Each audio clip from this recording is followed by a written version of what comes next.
이 퇴직연금 계좌 중에 일시금으로 한 번에 돈을 받은 계좌가 뭐 거의 96%에 육박한다라고 하니까 사실 연금이라는 게 이제 나이가 들면 들 때마다 매달 뭐 소득처럼 이렇게 남아서 뭐 하나의 든든한 소득 역할을 해줘야 되는데 일시금으로 한 번에 받아버리면 이제 그 역할을 좀 못하는 거 아니냐라는 얘기가 있어요. 근데 제 생각에는 아까 2%대라는 어떤 낮은 어떤 수익률 자체가 돈을 한 번에 받아가게 하는 요인이 되는 건가라는 좀 생각도 드는데 이런 상황에 대해서 좀 어떻게 보십니까? 맞습니다. 이게 퇴직연금은 2005년도에 출발이 됐어요. 네. 우리가 이제 공적연금으로 다 채우지 못하는 걸 이제 퇴직연금, 회사 다닐 때 적어도 연봉 정도, 연 소득의 일부 정도는 퇴직금으로 모아서 이걸 운영해서 굴리자라는 거거든요. 그렇죠. 굴려야 되는데 굴리지는 않고 있는 거예요. 그렇죠.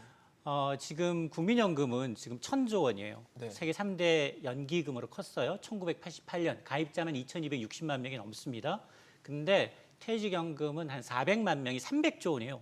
굉장히 빨리 큰 거예요, 상대적으로. 근데 수익률을 보면 예. 국민연금은 연평균 5%가 넘어요. 네. 이것도 사실 공적연금 가운데 꼴찌 수준이야.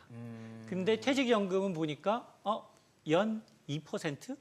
물가상승률을 감안하면 마이너스인 그러네요. 거예요.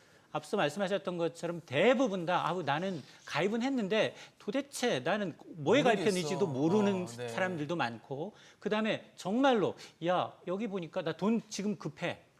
이거 지금 이게 쌈짓돈인 것처럼 생각을 해요. 마이너스 통장처럼 생각을 해서 퇴직한 이후에 받는 게 아니라 그래서 나는 집 구해야 되는데 특히 20, 30대들이 30대들이 중도 인출이 거의 절반 이상이라는 겁니다. 그러다 보니 야 이게 퇴직연금의 종전 의미가 많이 퇴색되네. 두 가지 문제점이 있는 거예요. 하나는 수익률 제고하는 문제. 네. 그러니까 8대2가 가르마 비율 8대2가 아니라 정말 정기 예금에만 넣는 게 80%가 넘는다는 얘기고 그러다 보니까 우리 수익률이 2%지만 상대적으로 선진국들은 이걸 굴리다 보니 8%, 우리의 3, 4배가 넘는 수익률을 거두고 있다는 거. 이것도 한 가지 문제점이고 또 하나는 야 중도 인출할 때 한국은 이게 조건만 갖추면 별다른 불이익이 없네라는 겁니다.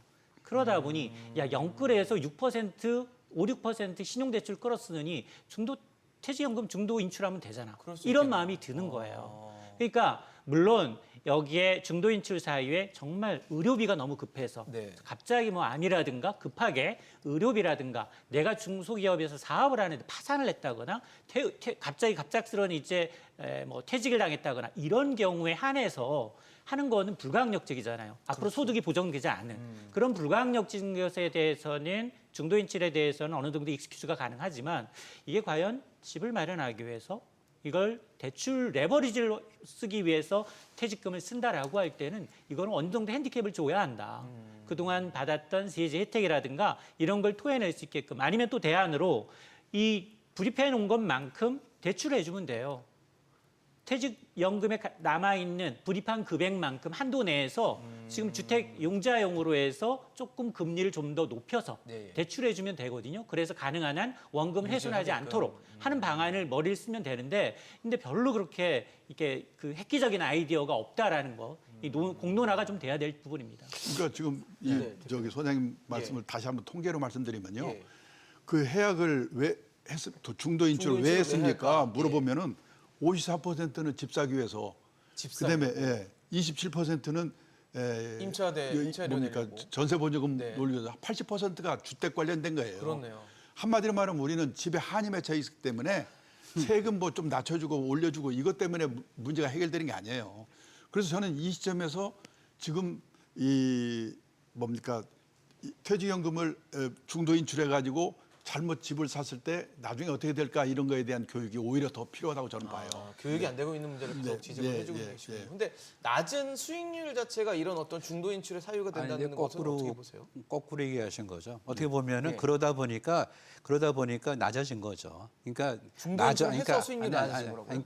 그러니까 이제 예를 들어서 보면 이제 말씀하신 게 뭐냐면은 이제 낮다 보니까 뭐 중도 뭐 네. 이렇게 아이고, 해제한다 그게 수익률도 안 아니고 나는데 돈 빼가자 이런 게 아니라고 이런 말씀이시죠. 식으로 관리하다 보니까 높을 수가 없죠 보면. 그러니까 이거를 사실 펜션 그러니까 지금 뭐랄까 펜션 그러니까 이제 뭐 이렇게 그 연금에 대한 그 개념이 없으셔가지고 중도 해지를 너무 쉽게 하세요 사실요. 그러니까 중도 해지를 좀 말씀하신 대로 불가피한 경우는 허용을 하지만은 페널티를 물어서 내가 하는 게 맞나 안 맞나를 한번 심사숙고하게끔 해야 되는데 지금 갑자기 목돈 필요한데 대출 받기 힘들고 그러니까 이거 해지하지 이렇게 되는 거죠. 그러다 보니까 이거를 이제 뭐 어떻게 보면은 지금 제가 말씀드린 대로 지금 이게 퇴직금을 관리하는데 미국하고 호주는 8%밖에 8%대인데도 우리는 2%밖에 안 돼 보면 그러니까 퇴직연금 관리가 그래서 퇴직연금 다워야 되겠다. 중도 해제에 대해서는 상당한 정도로 좀 불이익을 줘서 좀 신중한 선택을 하게 해야 되겠다 하는 거고요. 좀 말 김에 하나 더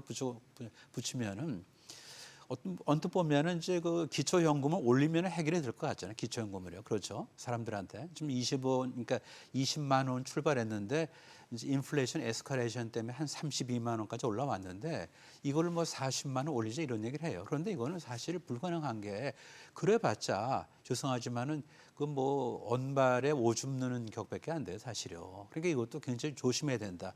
제 근거를 뭘 드냐면요. 내년도에 우리나라 이제 빚이 많이 쌓여가지고 국채 이자만 28조를 내야 돼요. 어? 그러니까 우리가 한 1,000조 정도의 국가 부채가 있잖아요. 네. 그러면은 1,000조의 부채가 있으면은 28조 정도의 이자가 나가야 되는 거죠. 그러니까 지금 빚을 내기에 참 거의 한계까지 온 거예요. 따라서 빚을 내서 기초연금 올려주고 이런 식으로 하는 순환은 우리가 끊어야 되는 거죠. 그러면은 국가에 의존하지 말고 내가 벌 때 퇴직연금을 잘 관리하면은 그만큼 미래를 옅어서 우리가 미래를 준비할 수 있는 게 아닌가 하는 얘기죠. 네.